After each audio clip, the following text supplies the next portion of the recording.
Hello friends, welcome again to my YouTube channel. आज की इस वीडियो में हम डिस्कस करेंगे कंपनी अकाउंट्स में से इशू ऑफ डिबेंचर्स के सेकंड पार्ट के बारे में। इसका फर्स्ट पार्ट ऑलरेडी अपलोड कर दिया गया है। अगर वो वीडियोस आपने नहीं देखी तो उन सभी वीडियोस का लिंक डिस्क्रिप्शन में गिवन है, आप जाकर देख सकते हैं। सेकंड पार्ट में आज हम डिस्कस करेंगे इशू ऑफ डिबेंचर्स के बारे में, यानी कंपनीज अपने डिबेंचर्स कैसे इशू करती हैं।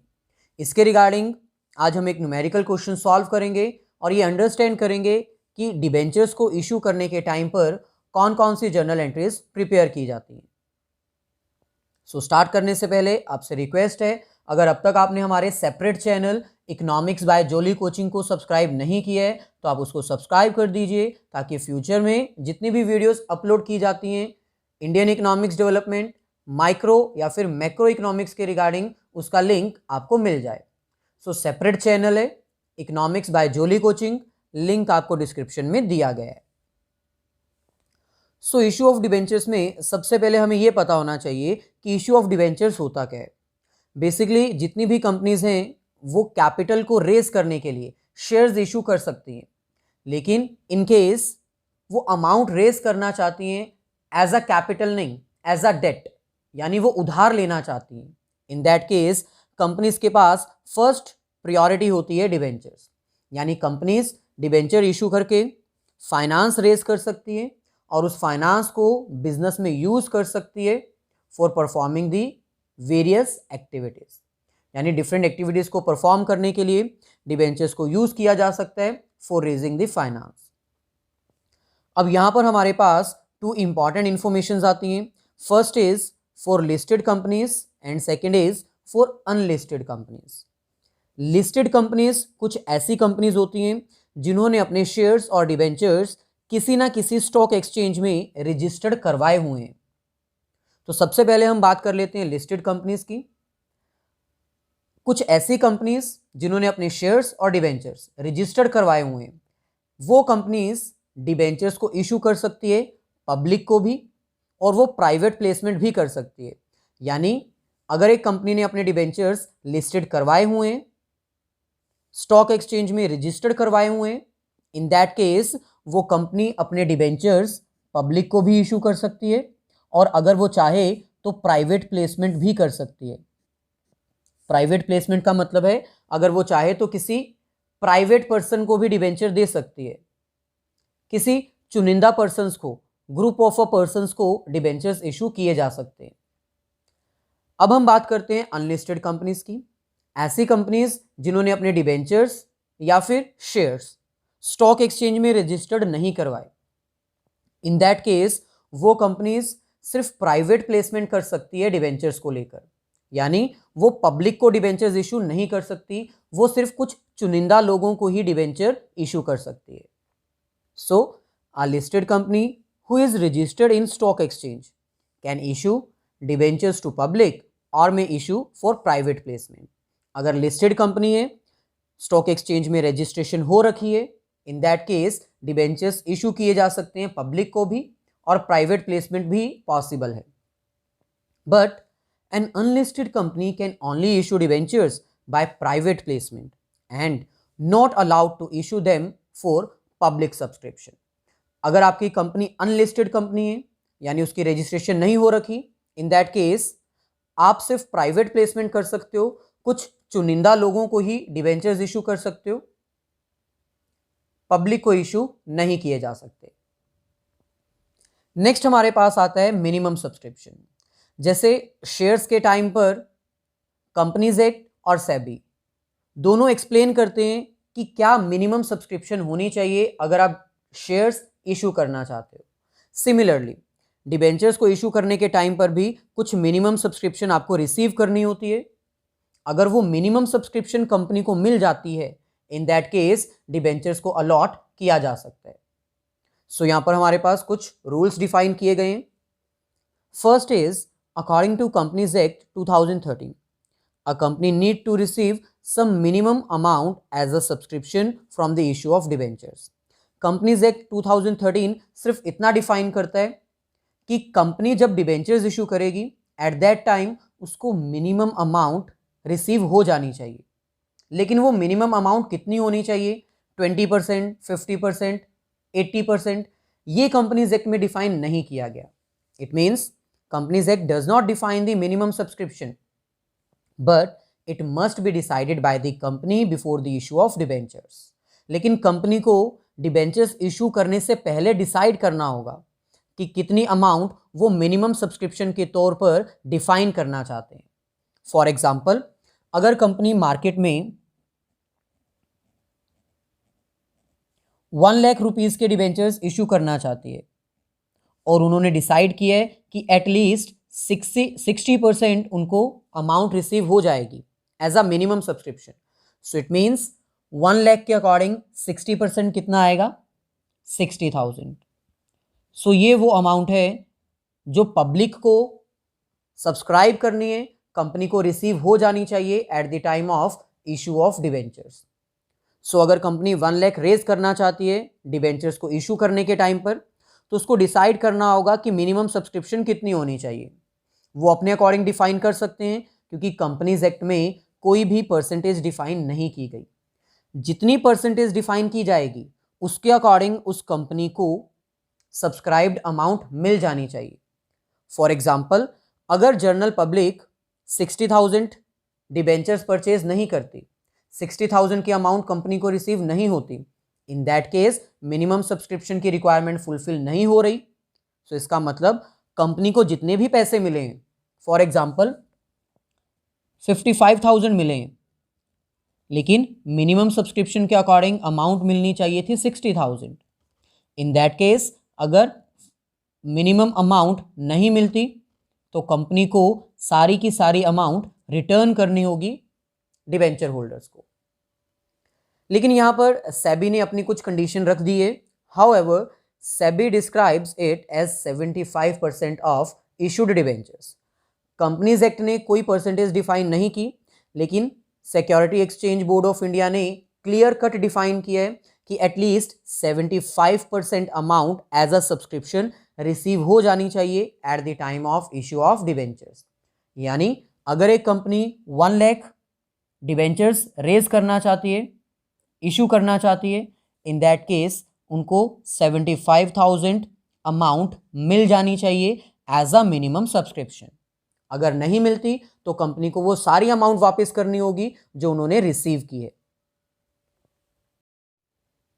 सो ऐसे ही नेक्स्ट हमारे पास आता है debentures can be issued for. एक कंपनी डिबेंचर्स को इशू कर सकती है for cash, for consideration other than cash and as a collateral security. Debentures can be issued at par, premium and discount. Company जो है वो अपने डिबेंचर्स को पार पर भी इशू कर सकती है यानी ओरिजिनल अमाउंट पर, प्रीमियम पर भी इशू कर सकती है यानी एक्स्ट्रा अमाउंट पर, और डिस्काउंट पर भी डिबेंचर्स इशू किए जा सकते हैं यानी लेस अमाउंट पर. सो यहाँ पर आपको पता होना चाहिए कि डिबेंचर्स हम डिस्काउंट पर इशू कर सकते हैं, लेकिन शेयर्स को हम डिस्काउंट पर इशू नहीं कर सकते थे. सो आज हम डिस्कस करेंगे issue of debentures for cash के बारे में विद न्यूमेरिकल एग्जाम्पल. अगर वीडियो अच्छी लगी है तो प्लीज़ अभी इसको लाइक कर दीजिए और अपने सभी फ्रेंड सर्कल्स में इसको शेयर कर दीजिए. So issue of debentures for cash means debentures are issued to raise cash as a finance. Issue of debentures for cash का मतलब है कि कंपनी डिबेंचर्स इशू कर रही है, डॉक्यूमेंट इशू कर रही है और बदले में उसको पेमेंट मिल रही है, कैश मिल रही है, और उस कैश को वो यूज करेगी अपनी बिजनेस की एक्टिविटीज को परफॉर्म करने के लिए. सो जैसे इशू ऑफ शेयर्स में हमारे पास आता है issued at lump sum and issued at instalment. So debentures में भी ये दोनों कैटेगरीज हैं. सो इन दोनों कैटेगरीज को डिटेल में हम अंडरस्टैंड करेंगे with the help of numerical example. So ये हमारे पास first question, issue of debentures for cash at par with lump sum amount. यानी कंपनी डिबेंचर्स इशू कर रही है कैश के बदले में, डिबेंचर्स पार पर इशू किए गए हैं यानी ओरिजिनल वैल्यू पर, और अमाउंट लम सम में कॉल की गई है. लम सम का मतलब होता है एक ही बार में सारी अमाउंट कॉल कर लेना, जो कि इशू ऑफ शेयर्स में हम अच्छे से कर चुके हैं. इशू ऑफ शेयर्स के रिगार्डिंग अगर कोई भी वीडियो आपने मिस की है तो सभी वीडियोस का लिंक डिस्क्रिप्शन में गिवन है, आप जाकर देख सकते हैं। सो क्वेश्चन में हमें कह रहे हैं Alka company limited issued 20,000 9% debentures of ₹100 each at par payable on application by 1 April 2020। So Alka company limited ने 20,000 डिवेंचर्स इशू किए और ये 9% का मतलब क्या है? Interest rate. जब भी कंपनी डिवेंचर्स इशू करती है, अमाउंट रेज करती है, इन दैट केस उस अमाउंट के ऊपर कंपनी को इंटरेस्ट देना होता है। सो ये 9%, 10% या 12%, जो भी वैल्यू आपको यहां पर दी जाएगी वो क्या होगा? डिबेंचर्स का इंटरेस्ट रेट। सो यहां पर हम मेंशन कर देते हैं कंपनी ने 20,000 डिबेंचर्स इशू किए ऑफ ₹100 ईच। 100 रुपीज का एक डिबेंचर है और वो 100 में ही इशू किए गए हैं एट पार। एप्लीकेशन 1 अप्रैल 2020 को है and applications were received for 20,000 debentures. Public को 1 अप्रैल 2020 को डिबेंचर्स इशू किए गए थे और पब्लिक ने सेम डे को एप्लीकेशन की अमाउंट भी पे कर दी है।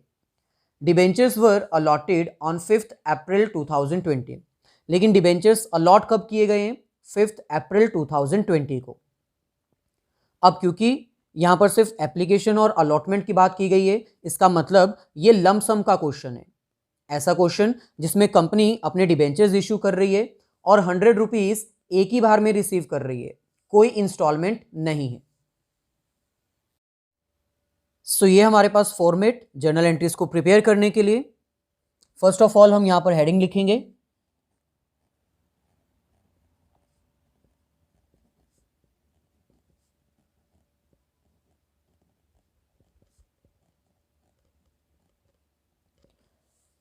Journal of Alka limited, date, particular, ledger folio, debit and credit.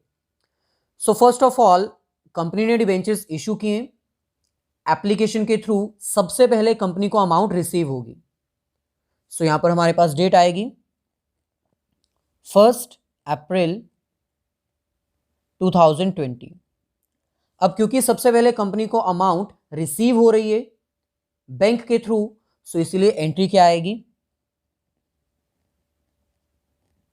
Bank account debit. 20,000 shares, 20,000 debentures issue किए गए हैं, 100 rupees each, that is 20 lakh. So क्योंकि हमें अमाउंट रिसीव हो रही है बैंक के थ्रू, इसलिए bank account debit. Bank asset है, एसेट इंक्रीज हो रही है, इसलिए बैंक अकाउंट को हम डेबिट करेंगे। अब ये जो अमाउंट हमें रिसीव हुई है वो किसके अगेंस्ट रिसीव हुई है? डिबेंचर एप्लीकेशन के अगेंस्ट। सो इसीलिए हमें क्रेडिट किसको करना होगा? Debenture application.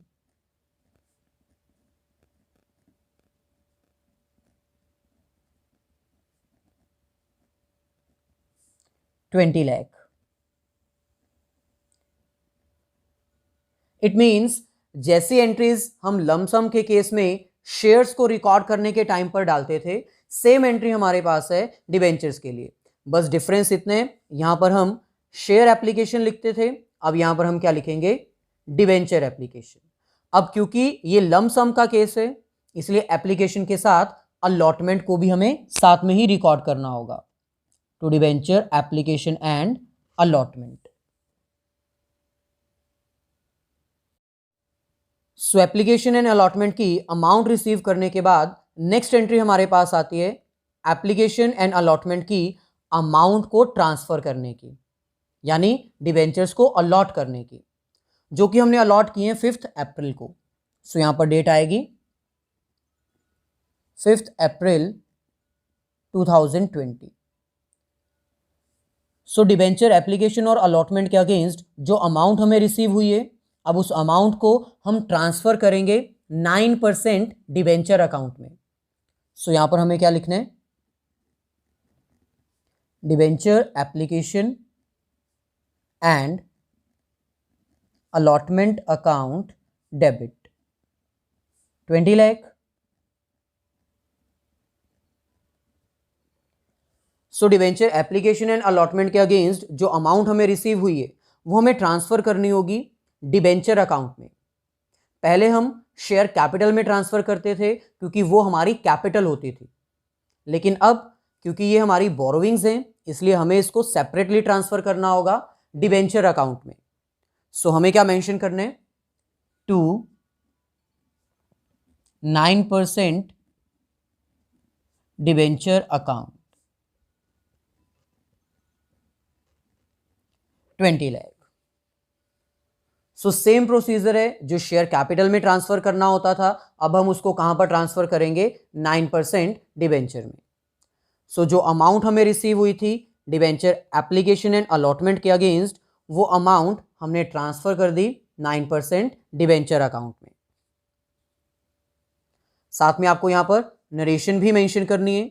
अब क्योंकि ये लंप सम का केस था इसलिए हमारे पास सिर्फ 2 ही एंट्रीज आई हैं, फर्स्ट अमाउंट रिसीव करने की, सेकंड ट्रांसफर करने की और डिबेंचर्स को अलॉट करने की। सो ये हमारे पास second question, issue of debentures for cash at par with instalment amount, यानी कंपनी डिबेंचर्स को इश्यू कर रही है, बदले में उनको कैश मिल रही है, डिबेंचर्स को ओरिजिनल वैल्यू पर ही इशू किया गया है, लेकिन अमाउंट लमसम कॉल नहीं की गई है, सारी अमाउंट एक ही बार में कॉल नहीं की गई है, बल्कि इस बार अमाउंट इंस्टॉलमेंट्स में कॉल की गई है। सो ये हमारे पास क्वेश्चन है। क्वेश्चन में हमें कह रहे हैं Anand limited issued 2000 9% debentures of ₹100 each payable as follows. So Anand limited ने 2000 डिबेंचर्स इशू किए, डिबेंचर्स का इंटरेस्ट रेट 9% है, डिबेंचर 100 रुपीज़ के हैं, लेकिन amount application allotment first and final call के अकॉर्डिंग की गई है, यानी इंस्टॉलमेंट्स में अमाउंट कॉल की गई है। 25 on application, 25 on allotment and 50 on first and final call. So ये इंफॉर्मेशन हम यहां पर राइट डाउन कर लेते हैं। 2000 डिबेंचर्स इशू किए गए हैं ऑफ ₹100 ईच, अमाउंट कॉल की गई है application 25, allotment 25, first and final call 50 rupees. Next हमें कह रहे हैं applications were received for all the debentures along with the application money and allotment was made. So application आपको 2000 शेयर्स की, 2000 debentures की मिल चुकी है और आपने अमाउंट कॉल कर लिए। एप्लीकेशन और अलॉटमेंट दोनों के अमाउंट रिसीव हो चुकी है। Call money was also received on the due date. Time आने पर आपने फर्स्ट एंड फाइनल कॉल भी किए और वो भी अमाउंट आपको मिल चुकी है। Pass necessary journal entries in the books of companies account with balance sheet. So आपको कंपनी की बैलेंस शीट भी प्रिपेयर करनी है और जर्नल एंट्री भी पास करनी है इन केस ऑफ इंस्टॉलमेंट। सो ये हमारे पास फॉर्मेट, सबसे पहले हमें यहां पर हेडिंग मेंशन कर देनी है।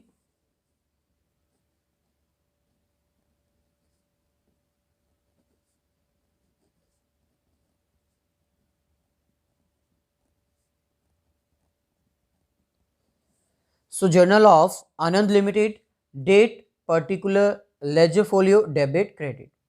जैसे एंट्रीज शेयर्स को इशू करने के टाइम पर पास की जाती थी, इंस्टॉलमेंट के केस में सेम एंट्रीज हमें यहाँ पर मेंशन करनी है। बस डिफरेंस इतने है कि जहाँ पर हम शेयर्स मेंशन करते थे वहाँ पर अब हमें डिबेंचर्स को यूज करना है क्योंकि कंपनी डिबेंचर्स इशू कर रही है। सो फर्स्ट डेट हमें गिवन नहीं है क्वेश्चन में, सो हम सीरियल नंबर वाइज 1, 2, 3 मेंशन कर सकते हैं। सो first of all first entry हमारे पास आएगी अमाउंट को रिसीव करने की, यानी कंपनी डिबेंचर इशू कर रही है जिसके बदले में उसको अमाउंट रिसीव हो रही है। और फर्स्ट कॉल कौन सी आती है, एप्लीकेशन मनी, यानी डिबेंचर्स इशू किए गए, जिन भी पर्सन्स को डिबेंचर में पैसा इन्वेस्ट करना था उन्होंने सबसे पहले कंपनी को क्या पे की होगी, एप्लीकेशन मनी। सो क्योंकि अमाउंट रिसीव हो रही है इसलिए यहां पर हम क्या लिखेंगे, बैंक अकाउंट डेबिट। बैंक हमारी एसेट है, एसेट इंक्रीज हो रही है सो डेबिट करेंगे।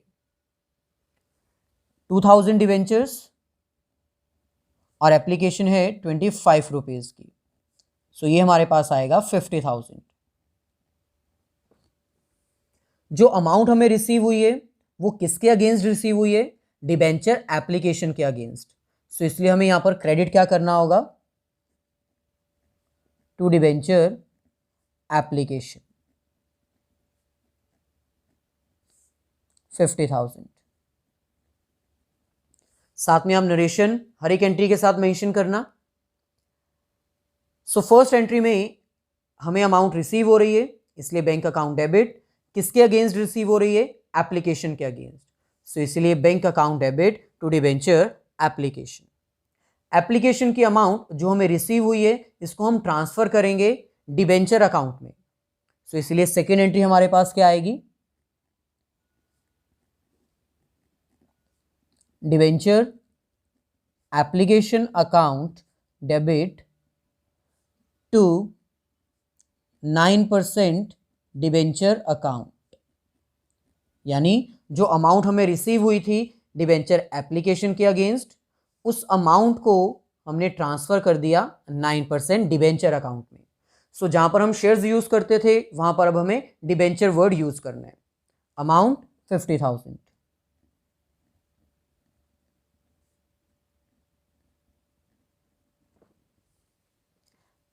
एप्लीकेशन की अमाउंट कॉल करने के बाद, रिसीव करने के बाद और ट्रांसफर करने के बाद नेक्स्ट एंट्री हमारे पास आती है अलॉटमेंट की। अलॉटमेंट के टाइम पर आपको याद होगा शेयर्स जब हम इशू करते थे तो पहले अलॉटमेंट को ड्यू करने की एंट्री पास की जाती थी।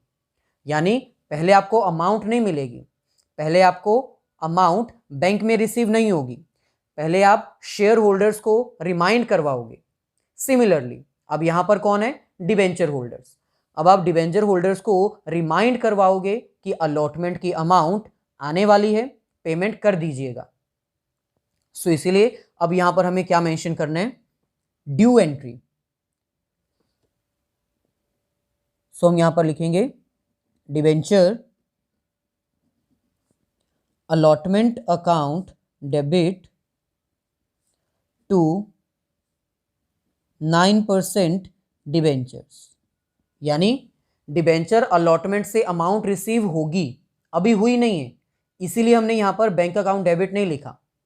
डिबेंचर अलॉटमेंट अकाउंट डेबिट मतलब डिबेंचर अलॉटमेंट के अगेंस्ट अमाउंट रिसीव होगी और हम उसको ट्रांसफर कर देंगे 9% डिबेंचर में, लेकिन अभी अमाउंट रिसीव हुई नहीं है।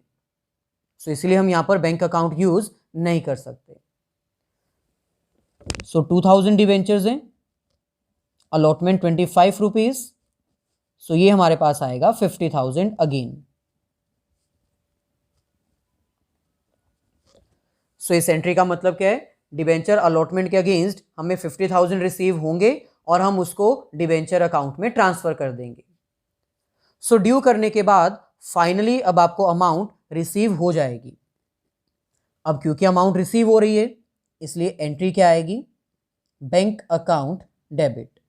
बैंक हमारी एसेट है, एसेट इंक्रीज हो रही है इसलिए बैंक अकाउंट डेबिट। सो 50,000 आपको रिसीव हो रहे हैं, लेकिन किसके अगेंस्ट रिसीव हो रहे हैं, अलॉटमेंट के against. So bank account debit to debenture allotment. So first हमारे पास ड्यू एंट्री यानी डिबेंचर अलॉटमेंट में से अमाउंट रिसीव होगी तब हम उसको ट्रांसफर कर देंगे 9% डिबेंचर अकाउंट में। नेक्स्ट अमाउंट रिसीव करने की entry bank account debit to debenture allotment. Similarly next entry हमारे पास आएगी फर्स्ट एंड फाइनल कॉल के regarding. First and final call में भी सबसे पहले हमें ड्यू करने की एंट्री पास करनी होगी, यानी डिबेंचर होल्डर्स को ये रिमाइंड करवाना होगा कि ड्यू डेट आने वाली है, कृपया करके पेमेंट रेडी रखना और पेमेंट कर देना। सो फिफ्थ एंट्री हमारे पास आएगी debenture first and final call account debit to 9% debentures, यानी debenture first and final call से जो अमाउंट हमें रिसीव होगी हम उसको ट्रांसफर करेंगे 9% डिबेंचर अकाउंट में। अभी रिसीव हुई नहीं है, रिसीव होगी तब हम उसको ट्रांसफर करेंगे।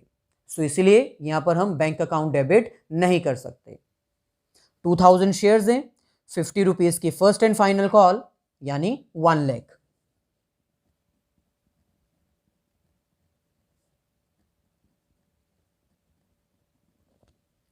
सो ड्यू करने के बाद नेक्स्ट एंट्री हमारे पास आएगी अमाउंट को रिसीव करने की, 6th एंट्री।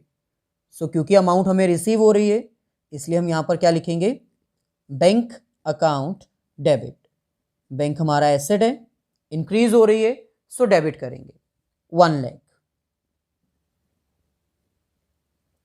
ये अमाउंट हमें रिसीव हो रही है लेकिन किसके against, first and final call के अगेंस्ट। सो इसलिए bank account debit to debenture first and final call, यानी फर्स्ट एंड फाइनल कॉल के अगेंस्ट हमें अमाउंट रिसीव हो चुकी है।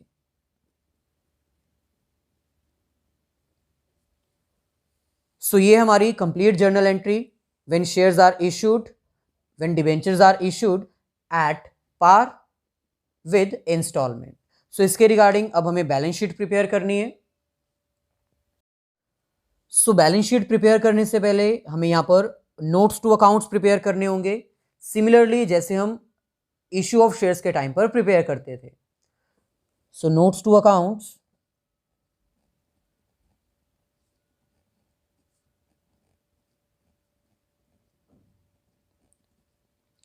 जिसमें फर्स्ट नोट हमारे पास आएगा लॉन्ग टर्म बोरोविंग्स के रिगार्डिंग, क्योंकि डिवेंचर्स को हम मैक्सिमम लॉन्ग टर्म बोरोविंग्स ही ट्रीट करते हैं। शॉर्ट टर्म बोरोविंग्स भी हो सकते हैं डिवेंचर्स, अगर एक कंपनी 12 मंथ्स या फिर उससे कम पीरियड के लिए डिवेंचर इशू करती है। सो क्वेश्चन में कोई इंफॉर्मेशन नहीं गिवन, इसीलिए हम इसको लॉन्ग टर्म बोरोविंग्स मानेंगे। सो यहां पर हम लिखेंगे working note number 1,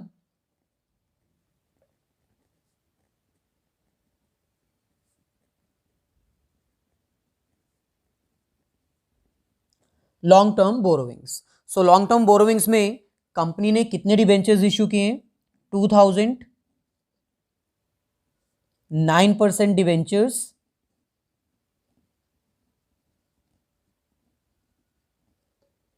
of ₹100 each. So 2000 debentures, 100 rupees 1 debenture, so total amount कितनी आ जाएगी, 2 लाख। सिमिलरली अब हमें सेकेंड वर्किंग नोट प्रिपेयर करना होगा एसेट के लिए, जिसमें कि हमारे पास आएगा cash and cash equivalents.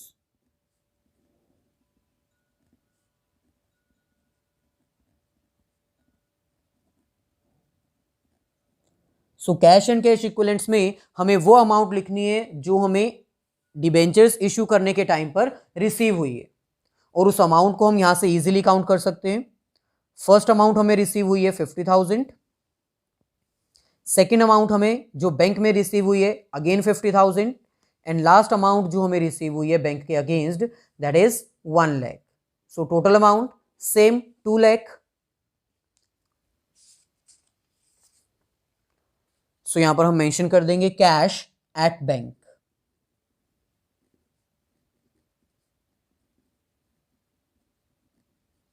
$2 lakh.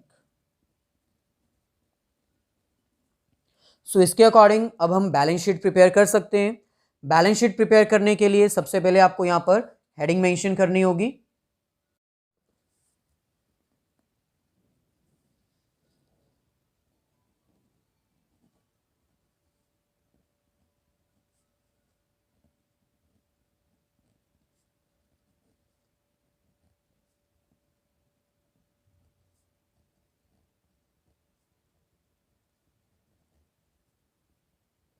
So balance sheet of Anand limited as at 31 March जो इंफॉर्मेशन हमें गिवन होगी।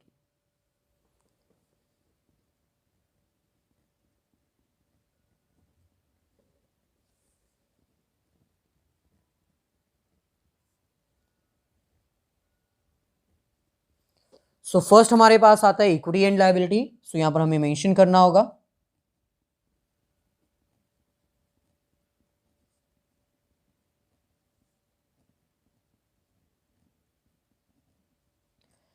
इक्विटी एंड लायबिलिटी में फर्स्ट हेडिंग हमारे पास आती है शेयर होल्डर्स फंड। लेकिन शेयर होल्डर्स फंड हमें यहां पर शो करने की जरूरत नहीं है क्योंकि हमें कंप्लीट बैलेंस शीट प्रिपेयर नहीं करनी, हमें सिर्फ वर्किंग नोट्स जो प्रिपेयर किए गए हैं उन्हीं को शो करना है। सो यहां पर हम लिखेंगे non current liabilities.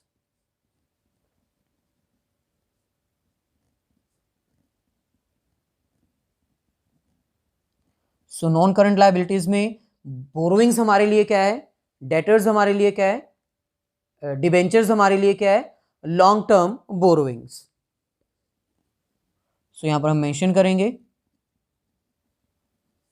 Long term borrowings. सो वर्किंग नोट नंबर 1 और अमाउंट हमारे पास कितनी आई है 2 लाख।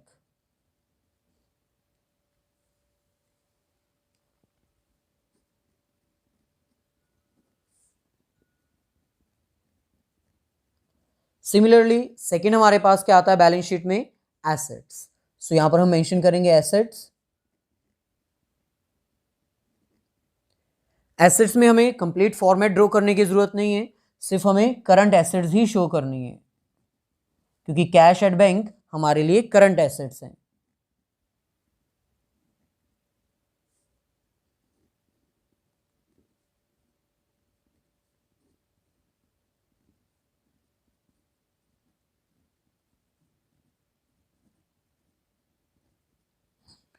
सो working note number 2 amount 2 lakh.